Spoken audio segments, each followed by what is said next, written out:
Il était un jour un vieux monsieur qui habitait avec ses 2 fils dans une maison auprès de la mer de Chine.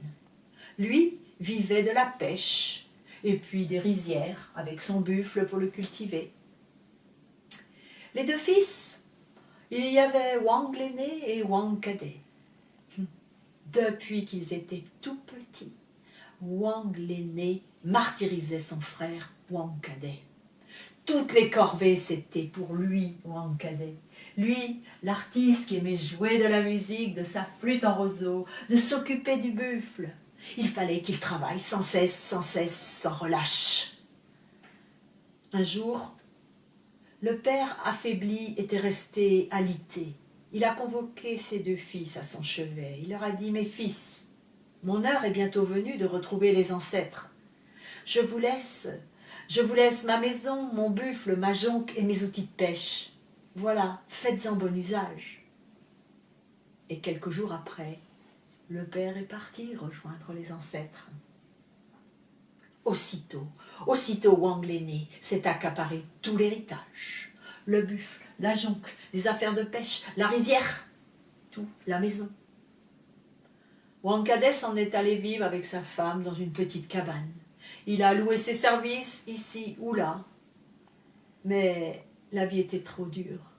Un jour, sa femme a dit « Wang cadet, je t'en supplie, il faut faire quelque chose, nous n'avons plus un seul grain de riz. Va à la pêche, allez !» Wang cadet est allé à la pêche. Toute la journée, il a jeté son filet, ses cannes. En vain, rien. Il ne voulait pas rentrer chez lui bredouille, alors il a fait l'effort d'aller chez son frère. « Mon frère, je suis dans le besoin actuellement. S'il te plaît, prête-nous un petit sac de riz, je te le rendrai, c'est promis. » Wang l'aîné lui a claqué la porte au nez. Alors, Wang cadet a repris le chemin de sa cabane, triste, en colère aussi. Et voilà que sur le chemin, il remarque une belle pierre ronde. Alors, pour ne pas arriver chez lui les mains vides, il a pris la grosse pierre et il l'a rapportée chez lui, il l'a posée tranquillement devant sa cabane. Sa femme est venue vite le retrouver. « Alors, as-tu pu pêcher quelque chose ?»« J'ai juste ramassé cette pierre. »« Mais comment, mais comment ?» dit sa femme. « Tu sais bien que nous n'avons plus rien à moudre, pas un seul grain de riz. » Alors de colère, Wang cadet a donné un violent coup de pied dans la pierre. Et la pierre ronde s'est mise à tourner. Et un filet blanc de petits grains blancs très fins, très purs, est sorti de sous la meule, faisant des tas de petites pyramides blanches de sel fin. Wang cadet et sa femme étaient émerveillés. Le sel, c'est une denrée précieuse, ça peut s'échanger contre plein de choses. Alors les petits tas de sel devenaient des gros tas de sel. Ça commençait à faire à prendre un petit peu trop de place. Il fallait arrêter cette meule. Wang cadet a eu l'idée de la prendre et de la retourner. Ouf, ça s'est arrêté. À partir de ce jour-là, la vie de Wang cadet et de sa femme a été nettement plus aisée, nettement plus facile.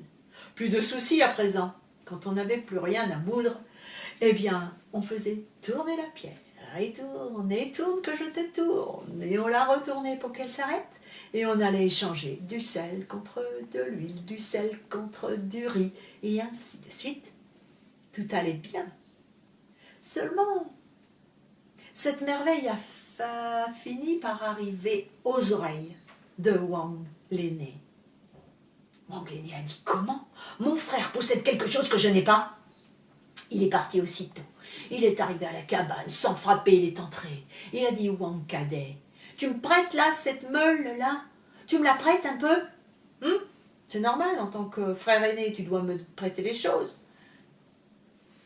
Wang cadet n'avait pas très envie de se séparer de sa meule. Mais par respect pour son frère aîné, il l'a laissé la prendre. Aussitôt, Wanglene a pris la meule. Et sans demander son reste, il est reparti chez lui. Il a monté la colline, il a posé la pierre au milieu de la cuisine et il a dit à sa femme, regarde. Il a fait tourner la meule qui s'est mise à moudre des tas de sel fin qui ont bientôt empli la pièce, empli presque touché le toit, au point de faire bientôt craquer les murs. Alors Wanglene, ne sachant pas comment l'arrêter, a crié des stops et arrête et ça suffit. Rien n'y faisait. Il a pris alors la meule et de colère, il l'a jetée sur le chemin, sur le sentier. La meule s'est mise à rouler. Et elle a roulé longtemps, jusqu'à ce qu'elle arrive sur la falaise, au bord de la mer de Chine. Et là, plouf, elle s'est enfoncée dans l'eau. Et certainement qu'à cette heure-là, elle y est encore. Parce que vous avez certainement remarqué comme moi que l'eau de la mer est salée, c'est parce que personne n'est allé la retourner.